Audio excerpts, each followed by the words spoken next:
love this city. Everything about it: food, culture, heritage, people, or how they complete each other. It's like the city is made for young people to learn and to be creative. In this mesmerizing city, I'm glad to be here. For years, Amikom has tried to make a suitable place for their students to feel more enjoyment in their learning process. We believe that learning is not something that the students should do, but it should be something that they want to do. That's why we always support everything that relates to creative and fun learning activities. It is the essential idea of creativity, associating fun and learning all together. One thing that I love about this university is that they allow us to experiment and try to make new things. It's okay to make mistakes and learn from them. So that's why they built so many facilities, labs, and also they have professional companies. We call it Professional Lab. We can experience what it is like to be in the real industry, what we need to be, the attitude, the skills, and everything that makes us valuable out there. It's like we are well prepared for something big. When I first got here, I was completely full of worries. Not because of entering a new phase, but about the future. I wasn't sure of what I was supposed to do at that time. But it turns out that everybody does the same. And Amikom made it easier for me. Everybody supports each other.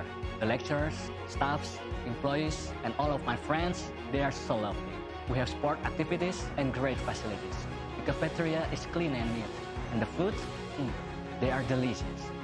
We are like coming into a big family. If you are a person that into creative things, I recommend you to come here to feel the atmosphere. Enjoy the fun with the combination of nature, the city, and romance. Join us and let this place reveal the best of you. Come on, join Universitas Amikom Yogyakarta.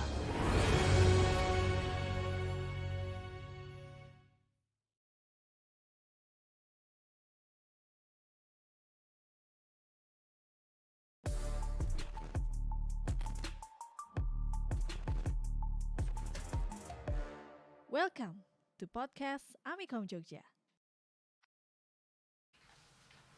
Oke, hello creative people. So back again, kita kembali lagi di podcast Amikom Jogja Creative Economy Park. Dan kali ini dengan host paling ganteng di podcast ini karena semua hostnya cewek dan saya satu-satunya host cowok di sini ya, Satya Abdul. Dan kita sudah ngajak ini juga saya manggilnya mas-mas atau bapak-bapak ini. Oh, oke, saya panggilnya bapak-bapak aja karena ini aura kewibawaannya terpancar ini. Bapak-bapak dari Kejaksaan Tinggi DIY yang akan sharing bersama kita. Selamat siang. Selamat siang, Mas Selamat Satya. siang, Pak Satya. Baik, di sini saya sudah mengajak ada Pak Edi. Beliau adalah kasih penerangan di Kejaksaan Tinggi. Halo Pak Edi, apa kabar? Alhamdulillah baik, Sehat ya. Dan juga ada Pak Arif. Ini Arif muda dan jaksa muda juga. Wah, ini termasuk muda ya Mas Wan? Walaupun senior tetap muda ya Pak Arif ya? Anugerah dari pemberian nama orang tua. Iya, Dia ini tetap muda. Mungkin dulu ininya seperti itu pengharapannya. amin. Ini kalau saya itu cowok bermutu, bermuka tua. Nah, ini ini Pak Arif tuh Pak Arif muda, karena selalu muda ya nggak apa-apa. Kita punya kelebihannya masing-masing. Nah, baik creative people, kita akan membahas banyak hal ya, termasuk apa itu sebenarnya Kejaksaan Tinggi. Mungkin teman-teman sering mendengar ya, wah jaksa, apalagi yang sekarang suka nonton drama Korea, sekarang baru ngetren ya jaksa-jaksa. Kalau di opa-opa Korea gitu, jaksanya kayaknya keren banget, mereka jadi di pengadilan dan lain-lain. Nah, itu yang akan jadi pertanyaan pembuka kita kepada narasumber kita yang dari Kejaksaan Tinggi ini. Sebenarnya kalau orang awam tahu, kalau ada proses pengadilan di sana ada jaksa, ada hakim, ada pengacara gitu kan. Sebenarnya apakah mereka sama-sama dari pengadilan ataukah apa seperti apa, atau beda? Kalau beda itu tugasnya apa, dan khususnya jaksa seperti ini dari Kejaksaan Tinggi nggih, itu tugasnya apa? Monggo, mungkin Pak Edi atau Pak Arif. Oke. sesuai dengan undang-undang dalam penegakan hukum itu kan ada aparat penegak hukum. Aparat penegak Aparat hukum. penegak hukum ya itu sama-sama dan aparat penegak hukum. Kalau bilang sama ya sama-sama aparat penegak Oke, hukum. jadi tadi sama-sama aparat penegak hukum. Ya, tapi mempunyai fungsi, tugas dan kewenangan yang berbeda-beda sesuai dengan tahap-tahapannya. Gitu. Sesuai dengan tahap-tahapannya. Mungkin tahapannya kalau mungkin yang banyak dikenal oleh masyarakat pertama adalah polisi. Ya. Karena perkara terbanyak itu adalah perkara tindak pidana umum yang penyidiknya adalah Polri. Ya, Polri melakukan penyidikan, terus jaksa ini penuntut umum. Penuntut umum. Ya, tugasnya menuntut orang ke Menuntut. pengadilan.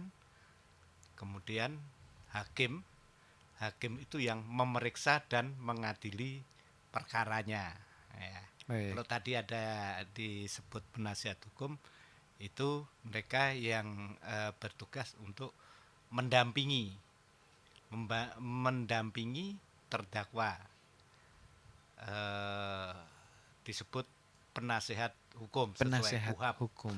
Meskipun masyarakat umum masih mengatakan itu pembela, tapi sebenarnya menurut KUHAP adalah penasihat hukum. Penasehat. Itu dengan pengacara sama, Pak? Sama. Oke, jadi penasehat hukum. Iya. Jadi kalau jaksa itu tugasnya menuntut gitu. Atau gimana, Pak? Ya, jaksa itu setelah menerima berkas perkara dari penyidik, ya jaksa penuntut umum dia akan meneliti berkas perkara tersebut, diteliti. Oke. Apakah berkas perkara itu sudah lengkap atau belum, terutama syarat formil dan material.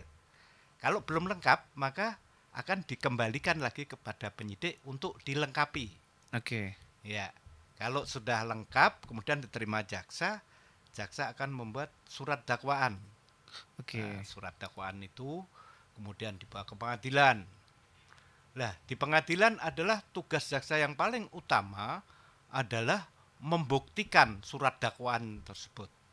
Misalkan terdakwa didakwa melakukan tindak pidana penipuan atau penggelapan atau pencurian, kita akan buktikan. Bagaimana cara membuktikan? Kita periksa lagi dari alat bukti. Alat bukti pertama nomor satu adalah dari saksi. Dari saksi-saksi. Oke. Saksi itu siapa? Adalah orang yang mengalami sendiri, melihat sendiri. Yang utama adalah yang mengalami sendiri atau dan mengetahui sendiri. Itu saksi. Ya. Yang terlibat dalam Yang sebuah terlibat kasus di situ, itu. yang melihat atau mengalami. Terutama yang paling Korban. mengalami itu korban ya. Korban disebutnya gitu ya. Korban. Oh, jadi korban itu juga bisa jadi saksi ya. Iya saksi atau lebih masyarakat menyebutnya saksi korban. Kan Saksi saksi itu korban. banyak ya. Iya. Lebih familiar disebut saksi korban. Kemudian untuk perkara-perkara yang rumit, misalkan terkait dengan kedokteran atau terkait dengan IT atau terkait dengan lingkungan, maka ada alat bukti namanya keterangan ahli. Ahli. Jadi ahli ini memberikan keterangan Saksi ahli tadi ya? Iya, saksi ahli. Memberikan keterangan itu berdasarkan pengetahuannya, memberikan keterangan dan pendapat berdasarkan pengetahuannya. Meskipun dia itu nggak melihat kejadian itu, nggak mengerti, gitu loh. Kemudian selain itu adalah surat. Alat bukti, surat itu kalau misalkan di dalam suatu tindak pidana kekerasan itu kan harus ada visum. Oh, visum. Visum itu masuk surat. Berarti dokumen-dokumen pendukung Dokumen. gitu ya. Kalau itu terkait dengan Kayak penipuan IT, perjanjian Iya, gitu, iya. kontrak kerja, kontrak perjanjian itu masuk kalau surat. itu masih ada di barang bukti. Oh, itu Bukan- barang kan bukti. Itu kan tidak menekan Tidak alat bukti surat itu sebenarnya juga yang dikeluarkan oleh ahlinya. Oh. Oleh ahlinya. Oh, kalau di Misalkan IT hasil forensiknya. hasil forensiknya, Forensik yang dilakukan oleh IT-nya. ahli IT. Kalau itu visum kan dokter ahlinya. Iya. Untuk menekan itu sampai seberapa lukanya itu. Kemudian kalau untuk kerugian negara, misalkan dalam perkara korupsi ya, itu ada ahlinya, ada BPKP atau BPK BPK. yang kan akan menghitung selisih kerugian negara. Ya, itu dari BPK, ahli-ahli. Kemudian baru terakhir adalah keterangan terdakwa ini, pengakuan terdakwa ini. Tapi yang paling utama adalah saksi dalam melakukan Saksi. pembuktian gitu. Nah, setelah dengan pembuktian itu periksa semua, maka ada kesimpulan jaksa. Jaksa akan menuntut terdakwa ini. Tadi dituntut bersalah melakukan tindak pidana sebagaimana dalam dakwaan melanggar pasal sekian. Kemudian dimintakan kepada hakim untuk dihukum dengan pidana penjara selama sekian tahun gitu ya. Oke. Ya. Berarti seorang jaksa bisa memberikan masukan di pengadilan ketika ada dakwaan, dia harus dihukum lebih ringan atau lebih banyak, seperti itu, Pak? Tidak seperti itu ya, maksudnya bukan kita ada untuk menuntut seseorang itu pertama ancaman hukumannya. Ancaman Oke. hukumannya misalkan ancaman hukuman itu 5 tahun. Kita nggak bisa menuntut 6 tahun, 7 tahun dan seterusnya. Oke. Satu. Yang kedua, kita harus dengan fakta-fakta persidangan.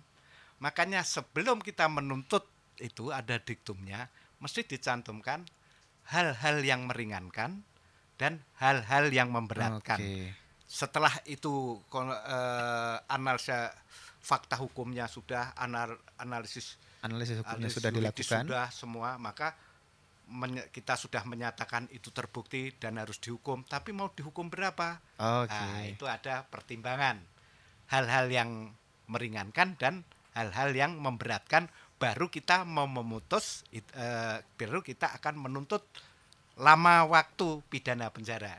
Oke, berarti benar-benar berdasarkan fakta-fakta yang terkumpul, bukti-bukti yang terkumpul gitu ya, Pak? Ya? Oh iya, harus berdasarkan fakta-fakta persidangan. Bukan berdasarkan Bukan opini. asumsi opini, tekanan masyarakat, terus kemudian dari intervensi siapapun. Oke, nggak jadi bisa. Itu nggak fakta bisa persidangan karena murni. mungkin korbannya dia marah, dia merugikan saya 10 juta harus dihukum 10 tahun. Itu nggak bisa ya, Pak ya? Tidak bisa, Nggak bisa Iya. seperti itu. Iya. Harus dengan aturan. Jadi jaksa juga istilahnya mengarahkan si terdakwa ini kena pasal yang mana gitu ya, Pak ya. Supaya Iya. nggak salah pasal gitu. Iya, kita anukan pasal sesuai, ya itu kembali dari fakta persidangan. Dari fakta persidangan kemudian dirangkum menjadi fakta hukum, kemudian kita analisa yuridis dari pasal-pasal yang didakwakan, unsur-unsurnya gitu.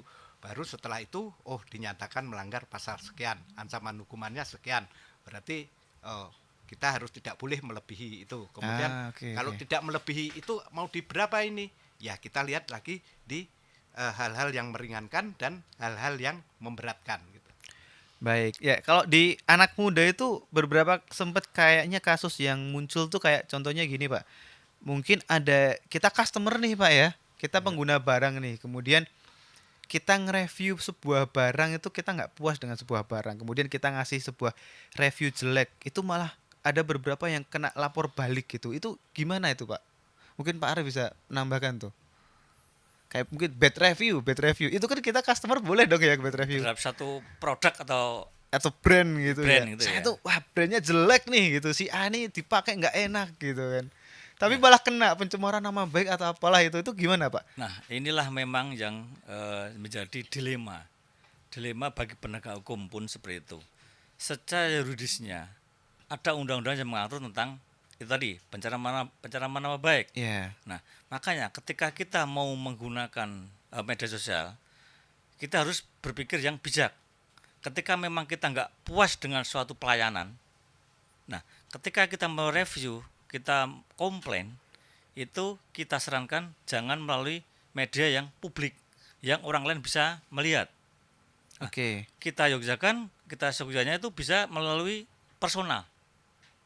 Nah, kita bisa berkomunikasi dengan Customer service. iya, seperti itu. Jadi Atau lebih mengeliminir bagian aduan perusahaan ya, tersebut ya gitu seperti itu. Itu untuk menjaga supaya tidak ada pengaduan yang terjadi atas padahal faktanya dia mengalami pelayanan yang jelek. Nah, dia mau ngadu siapa kan gitu. Kalau Google review, Pak. Iya. Ya justru kembali ke diri kita. Oh gitu. Kita harus bijak dalam menggunakan media sosial kan gitu. Karena emang undang-undangnya makanya kan ini berpolemik undang-undang ini. Iya. Ya, sehingga dalam pembahasan yang beberapa waktu lalu pun kan pihak Menko Polhukam juga menyarankan kepada Kapolri untuk agar tidak semua layanan pengaduan yang ini bisa diselesaikan melalui, tidak semuanya melalui persidangan, kan seperti itu Mas Satya. Oke, oke. Jadi tidak semuanya itu harus sampai ke persidangan ya. Iya. Berarti kalau kayak contoh tetangga nih, Pak. Ada tetangga, mereka bertetangga. Biasanya mulainya bukan dari mungkin orang tuanya, anaknya, anak kecil nih, anak kecil berkelahi kan biasa ya, mungkin ya namanya anak kecil gitu kan. Terus ya nggak terima orang tuanya, Pak, gitu kan. Terus mereka berkelahi. Terus kemudian apakah itu harus sampai persidangan atau enggak tuh? Kalau kayak model-model kayak gitu. Ini kan dibacakan, nah itu ketika berkelahi ini sejauh mana berkelahinya? Secara fisik atau hanya melalui media sosial? Nah ini kan perlu nanti tergantung dari mana apa yang dilaporkan. Nah dewasa ini memang berkembang masalah restoratif justice. Oke, Kan gitu. restorasi Justice. apa itu, Pak? Jadi mengembalikan seperti keadaan semula, seperti tidak terjadi suatu kejahatan. Oke. Nah tadi, jadi ketika ada perkelahian yang berawal dari anak kecil tadi, yang tentunya ketika anak kecil tadi kan tentunya belum dewasa, yang dimaksud anak kecil kan gitu. Iya. Nah kemudian justru orang tua yang pada turun tangan, ini yang kemudian mungkin memicu berbau kriminal kan gitu. Iya, iya, benar. Sebenarnya ketika sudah menjurus ke kekerasan bisa dipidanakan. Nah tapi ketika hanya terjadi kedua pihak memang sepakat untuk tidak melanjutkan ke persidangan, nanti bisalah di restoratif justice tadi, seperti itu. Oke, jadi kayak damai gitu ya. Damai. Damai, Tapi karena- tentunya juga nanti ada beberapa persyaratannya. Nah, ketika masalah perkelahian tadi ya tentunya harus ada damai menjadi syarat mutlak kan gitu. Oke, kalau kalau kasus-kasus kayak gitu netizen nih Pak yang sering berkomen tuh Pak, kayak gini. Ada kecelakaan nih yang ditabrak dan yang menabrak sudah berdamai, mungkin kena restorasi justice, tapi netizen tuh, "Loh kok sampai lolos kayak gitu?" Itu sebenarnya apa yang terjadi, Pak? Supaya mereka tuh tahu apa yang sebenarnya terjadi kok nggak sampai ke pengadilan dan lain-lain. Nah, inilah dinamika hukum. Hukum selalu berkembang. Oke. Memang secara gramatikalnya, secara undang-undangnya bisa diproses. Oke. Nah, tapi ketika sudah memasuki dunia seperti ini, ketika tidak harus memang sepakat dari para pihaknya tadi, ya itu lebih baik seperti itu. Ya, Kan oke. memulihkan keadaan seperti semula. Benar, benar, benar. Iya, Jadi ketika nggak mungkin- semuanya harus di Mungkin yang penabrak Prosesnya. tadi sudah sepakat untuk memberikan santunan, dan yang ditabrak juga udah sudah memaafkan. menerima, maafkan. Nah, itu Itu sudah tidak perlu ke persidangan. oke. Berarti Gitu. netizen walaupun itu mempermasalahkan tuh nggak jadi urusan ya Pak ya. Ya. Orang mereka nggak tahu masalahnya. Nah. Yang namanya netizen cuma komen ya. Itulah komentar. Nah, dunia semakin bisa terbuka. Iya. Dari manapun bisa berkomentar kan gitu ya. mm. Tapi faktanya kan ketika tidak semua proses harus berakhir di meja hijau, mengapa tidak kan gitu. Iya. Karena para pihaknya pun yang punya kepentingan Juga udah damai. sudah damai, sudah sepakat. Nah, Benar, gitu. benar. Ini justru Iya. mempersingkat proses Prosesnya. persidangan. Iya. Karena kalau sampai panjang semuanya juga dirugikan ya. Mungkin terdakwa dan korban juga prosesnya panjang, udah rugi waktu dari Iya. kejaksaan, pengadilan dan lain juga rugi. Karena saya sering melihat tuh dari mungkin netizen gitu ya Pak ya. Jadi netizen itu nggak tahu apa-apa. Oh itu kok bisa bebas sih ketika saya tanya. Emang kamu tahu kasusnya? Ya kasusnya ini. Terus kamu udah tahu kalau mereka bersepakat? Enggak juga sih gitu. Mereka tuh nggak tahu apa-apa. Tapi karena mungkin publik ya Pak ya. Iya. Di ranah publik komentar. Jadi isunya jadi mungkin buat teman-teman netizen nih ya. Kalau kita nggak tahu duduk perkara sebuah kasus itu apa. Ya sudah, kita jangan menjudge seseorang gitu ya. Mungkin itu supaya tidak mempermanas keadaan juga gitu ya, Iya, Pak ya. jadi memang harus perlu melihat suatu permasalahan secara utuh, Benar, benar, tidak benar. boleh sepenggal-sepenggal. Nah, Benar. seperti itu. Oke, kalau di kejaksaan sendiri kalau menurut Pak Edi dan Pak Arif, kasus yang paling sering terjadi di masyarakat khususnya di Jogja itu apa, Pak? Yang mungkin supaya ada apa ya, masyarakat tahu ini supaya mereka jangan sampai ke kasus yang paling sering terjadi itu apa, Pak?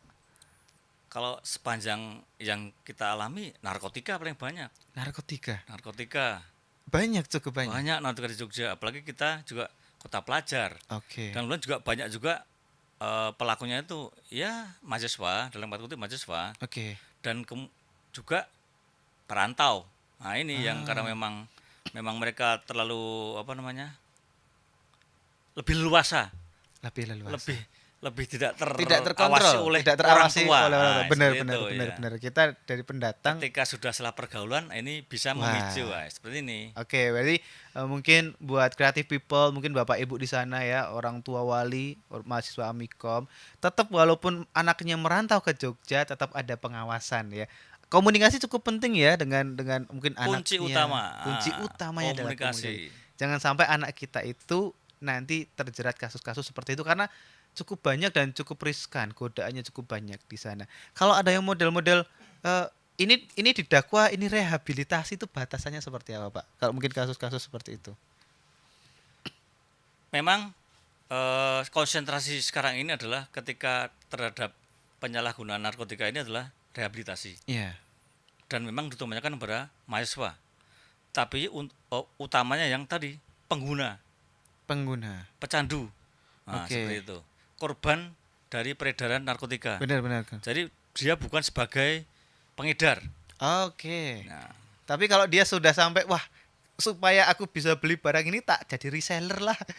Ya itu kan. itu kualifikasinya masuk pengedar. Pengedar ya. Nah, Jadi kalau iya. sudah jadi reseller, dropshipper gitu. Harap kemungkinan kecil untuk rehabilitasi.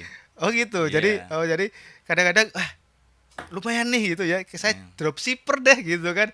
Jadi reseller gitu, ambil punya teman jual ke teman lagi. Itu udah termasuk pengedar Itu ya. pengedar itu, Mas. Itu walaupun Perantara paling walaupun tidak kalau perantara nanti itu. oke, perantara. Iya. Membawakan itu Perantara. perantara. Iya. Apakah dengan mungkin barang bukti cuma narkoba itu bentuknya apa ya, Pak ya? Bisa dalam bentuk ganja, berarti seperti tembakau. Tembakau kayak semacam Ya, tembakau ya. itu. Juga ada tembakau gorila, itu sintetis itu model itu. Tembakau Kemudian gorila. yang sering banyak kan sabu-sabu. Nah, ini Sabu-sabu itu apa? yang serbu semacam serbu. kayak gula pasir. Oke. Tuh, semacam itu. Oh, yang kalau di mafia-mafia tuh yang putih-putih itu ya? Ya, Kayak film-film itu mafia. putih, Oh, ya. itu sabu-sabu ya? Iya. Kalau bawa itu cuma sedikit gitu, apakah langsung kena atau kecipratan sabu-sabu? Wah, pengedar gitu. Atau gimana, Pak? Nah, nanti tetap itu ada beberapa kualifikasi tindak pidananya ya. Apakah dia itu sebagai pembawa atau pecandu atau penyalahguna, nanti tergantung pemberkasan di tingkat penyidikan. Oke. Ya, jadi Tetap didalami. ya nanti kan ada pasal-pasalnya tersendiri. Apakah dia memang benar pecandu? Apakah dia memang perantara? Apakah justru dia pengedar?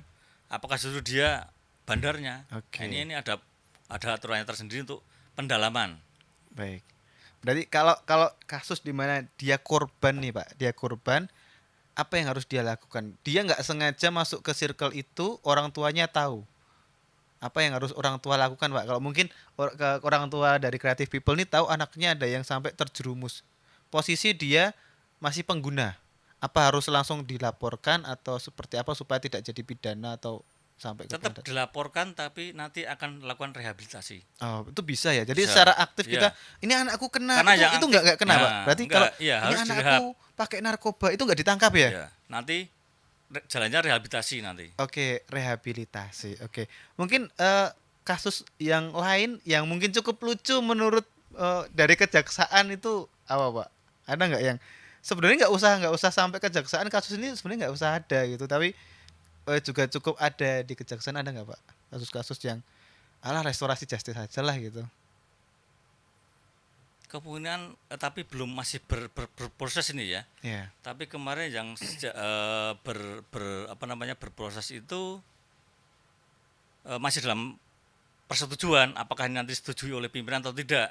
Iya. Memang ini terkait dengan adanya perselingkuhan. Oke. Nah, tapi masing-masing antara korban dan pelaku berikut suami korban itu memang sudah ada perdamaian. Oke. Sudah ada pengusulan tentang diselesaikan secara restoratif justice. Cuman ini masih dalam proses. Oke, Gitu, jadi Jan. ketika ada perselingkuhan itu bisa ke ranah pengadilan. Oh, itu bisa jadi Bisa itu dugaannya apa, Pak? Nanti kalau kasusnya apa, Pak? Perzinahan kah atau ya perzinahan. pornografi atau Ya, apa? perzinahan. Perzinahan. Iya, dengan Oke. syarat salah satunya terikat dengan sudah pernah menikah. Kalau saya sudah nikah siri. Nikah siri. Nikah kita ada di negara hukum ya. Oke. Nikah siri itu secara agama memang diakui. Oke. Tapi secara undang-undang perkawinan Tidak diakui. belum mendapatkan pengesahan dengan buku nikah. Oke. Nah, seperti itu. Jadi ketika memang juga Kejaksaan Tinggi DIY pernah menangani terkait dengan nikah siri. Nah, tapi terbuktinya adalah perzinahan. Oke. Ya. Apalagi Jadi dalam berkas itu didakwakan pasal 284 sama 279. yang kena yang Yang berselingkuh kena adalah yang dua-duanya. 284 yang perselingkuhan. Perselingkuhan. Ya. Oke, baik. Kemudian kalau kasus kayak gitu, kemudian ketiga belah pihak mungkin ya mulai dari Mas Aris itu kan tayangan putus Pak. Kinan dan Ledia Danuranya bersepakat ya, yaudah kita jadi sebuah rumah tangga istrinya 2 gitu, restorasi justice kah atau tetap pelaporan berlanjut? Di dalam undang-undang perkawinan kan juga diatur tentang apabila seorang kan poligami kan ada perpuluhan syarat tertentu. Oke. Nah, kan gitu. Nah, ketika memang ada izin dari istri pertama berarti kan, Ya. ya harus dilegalkan. Oke, berarti Nikah siri tadi. ketika awalnya itu jadi permasalahan, tapi kemudian istri pertama dilegalkan, selesai, kasus tutup. Kasusnya berhenti. Berhenti. Tapi yang kedua harus dilegalkan. Oke. Harus dicatatkan. baik. Karena sudah ada kesepakatan Karena ada tadi. kesepakatan dan izin dari istri pertama. Oke, baik. Jadi semuanya sebenarnya hukum ini enggak semata-mata itu ya, kamu salah, pengadilan selesai harus dihukum, tapi ada fase-fase mediasi, Ya. ada fase-fase tadi bagaimana kita memfasilitasi mereka supaya mendapatkan keadilan kedua belah pihak ya. Jadi karena semua orang itu di mata hukum sama ya Pak ya. Ya. Semua harus mendapatkan perlindungan hukum juga, dan dia harus mendapatkan istilahnya menjalankan hukum dengan sama juga. Oke, mungkin dari Pak Arief atau Pak Edi sebelum kita tutup segmen ini atau podcast ini, ada yang mau disampaikan dulu ke masyarakat, ke creative people yang menyaksikan podcast ini Pak? Singkat kalau dari saya, bijaklah menggunakan media sosial. Oke, bijaklah menggunakan media Media sosial. sosial. Pak Edi? Kawal kami dalam melakukan penegakan hukum, jangan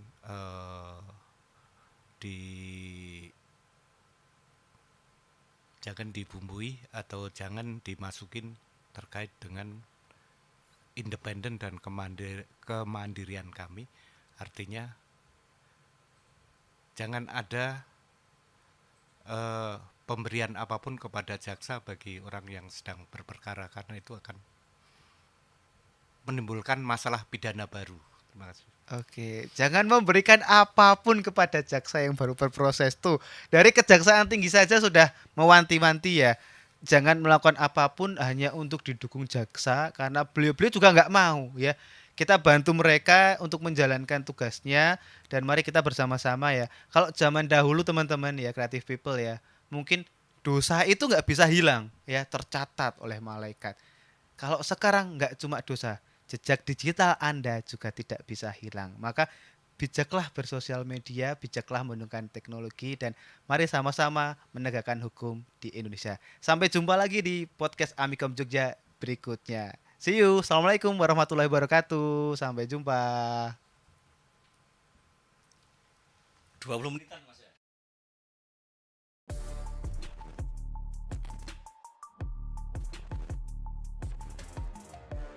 Welcome to podcast Amikom Jogja.